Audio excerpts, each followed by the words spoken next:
ಎಲ್ಲರಿಗೂ ನಮಸ್ಕಾರಗಳು. ಇವತ್ತಿನ ವಿಡಿಯೋದಲ್ಲಿ ಟೈಲರಿಂಗ್ ಮಿಷಿನ್ಗೆ ಸೂಜಿಯನ್ನು ಯಾವ ರೀತಿ ಹಾಕೋದು, ಹಾಗೆ ಚಿಕ್ಕ ಮಿಷಿನ್ಗೆ ಮತ್ತು ದೊಡ್ಡ ಮಿಷಿನ್ಗೆ ಯಾವ ರೀತಿ ಸೂಜಿಗಳು ಬರುತ್ತೆ ಅದನ್ನು ನಿಮಗೆ ಇವಾಗ ತಿಳಿಸ್ತಾ ಇದ್ದೀನಿ. ಹಾಗೆ ಅದರ ದಾರವನ್ನು ಯಾವುದು ತಗೊಳ್ಬೇಕು ಅನ್ನೋದನ್ನು ಕೂಡ ನಾನು ನಿಮಗೆ ತಿಳಿಸ್ಕೊಡ್ತಾ ಇದ್ದೀನಿ ಈ ವಿಡಿಯೋದಲ್ಲಿ. ಚಿಕ್ಕದು ಟೈಲರಿಂಗ್ ಮಿಷಿನ್ಗೆ ಒಂದು ಸೈಡು ಇಲ್ಲಿ ಫ್ಲ್ಯಾಟಾಗಿ ಬರುತ್ತೆ ಸೂಜಿ. ಅದನ್ನು ನೀವು ಇಲ್ಲಿ ಕಂಬಿ ಇದೆಯಲ್ವಾ, ಇಲ್ಲಿ ಒಂದು ನಟ್ಟಿರುತ್ತೆ. ಇದನ್ನು ಸ್ಕ್ರೂ ಡ್ರೈವರ್ ತೊಗೊಂಡು ಲೂಸ್ ಮಾಡಿ, ಇದು ಲೂಸ್ ಮಾಡಿಕೊಂಡು ಈ ಸೂಜಿನ ಫ್ಲ್ಯಾಟ್ ಆಗಿರೋದು ಈ ಸೈಡೇ ಬರಬೇಕು. ಈ ಕಂಬಿ ಇದೆಯಲ್ಲ ಈ ಸೈಡೇ ಬರಬೇಕು. ಆ ರೀತಿ ಫಿಕ್ಸ್ ಮಾಡ್ಕೊಳ್ಳಿ. ಕರೆಕ್ಟಾಗಿ ಮೇಲೆ ಟೈಟಾಗಿ ಕೂತ್ಕೊಳ್ಳೋ ಥರ ನೋಡಿಕೊಂಡು ಮತ್ತು ಈ ನಟ್ಟನ್ನ ಲೂಸ್ ಮಾಡಿ. ಇದು ನಟ್ಟೆಲ್ಲ ಬಿಚ್ಚೋಕೆ ಹೋಗಬೇಡಿ, ಬರೀ ಲೂಸು ಟೈಟ್ ಅಷ್ಟೇ ಮಾಡಿ. ನಟ್ಟು ತೆಗೆದು ಇಡೋದು ಮಾಡಿದ್ರೆ ಕಳೆದೋದ್ರೆ ಸಿಗಲ್ಲ.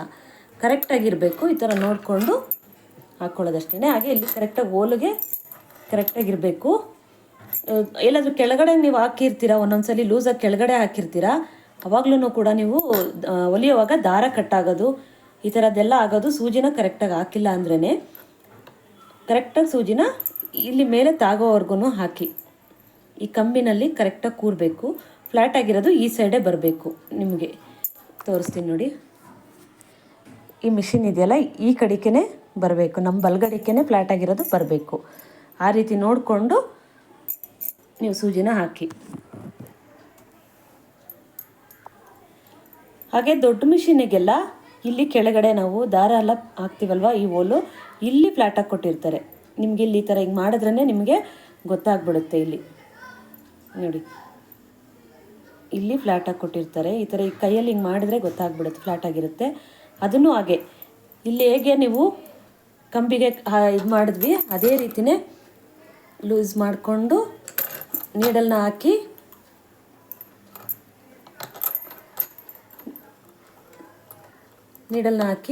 ಅದು ಫ್ಲ್ಯಾಟ್ ಆಗಿರೋದು ಕೂಡ ಈ ಸೈಡ್ ನಾವು ಕೂತಿರ್ತೀವಲ್ಲ ಬಲಗಡೆಗೆ ಬರಬೇಕು. ಆ ರೀತಿ ನೋಡಿಕೊಂಡು ಹಾಕಿ. ಇದು ಕರೆಕ್ಟಾಗಿ ಕೂತಿದೆಯಾ ಅಂತ ನೋಡ್ಕೊಳ್ಳಿ. ನಿಧಾನವಾಗಿ ಒಂದು ಸರಿ ಸೂಜಿನ ಕೆಳಗಡೆ ಮೇಲೆ ಮಾಡಿ. ಈ ಥರ ಮಾಡಿದರೆ ತಕ್ಷಣ ಸೂಜಿ ಹಾಕಿದ ತಕ್ಷಣ ಸ್ಟಿಚ್ ಮಾಡೋಕ್ಕೆ ಹೋಗ್ಬಿಡಿ. ಯಾಕೆಂದರೆ ಒಂಚೂರು ಕ್ರಾಸಾಗಿ ಏನಾದರೂ ಹಾಕಿದರೆ ಸೂಜಿ ಕಟ್ಟಾಗುತ್ತೆ. ನಿಧಾನಕ್ಕೆ ಒಂದೆರಡು ಸರಿ ಈ ಥರ ನಿಧಾನವಾಗಿ ಕೈಯಲ್ಲಿ ತಿರುಗಿಸಿ ನೋಡಿ, ಆನಂತರ ನೀವು ಸ್ಟಿಚಿಂಗನ್ನು ಮಾಡ್ಕೊಳ್ಳಿ.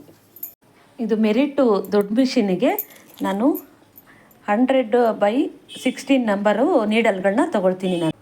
ಹಾಗೆ ದಾರವನ್ನು ಸ್ಪೇಡು ಇದ್ರದ್ದು ನಾನು ತೊಗೊಳ್ತೀನಿ. ಇದು ಚೆನ್ನಾಗಿ ಬರುತ್ತೆ. ಇದು ದಾರ ಕಟ್ಟೇ ಆಗಲ್ಲ.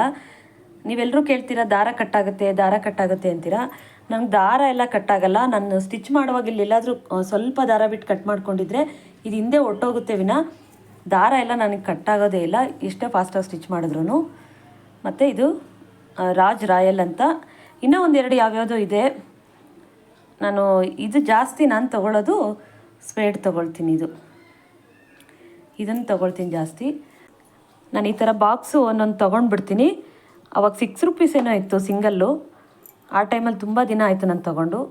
ನಾನು ನೋಡಿ ಆದಷ್ಟು ಎಲ್ಲ ಇದೇ ದಾರನೇ ಜಾಸ್ತಿ ತೊಗೊಳ್ಳೋದು. ಒಂದು ಸರಿ 1-2 ಬಾಕ್ಸ್ 3 ಬಾಕ್ಸ್ ನಾನು ತೊಗೊಂಬಂದು ಇಟ್ಕೊಂಡ್ರೆ ನನಗೆ ತುಂಬ ದಿನ ಬರುತ್ತೆ. ಪ್ರತಿಯೊಂದು ಬ್ಲೌಸ್ಗೂ ನಾವು ಸ್ಟಿಚ್ ಮಾಡೋವಾಗ ದಾರ ಅಂತ ಹೋಗೋಕ್ಕಾಗಲ್ಲ ಅಲ್ವಾ. ಹಾಗಾಗಿ ನಾನು ಎಲ್ಲ ತಂದು ಇಟ್ಕೊಂಡ್ಬಿಡ್ತೀನಿ.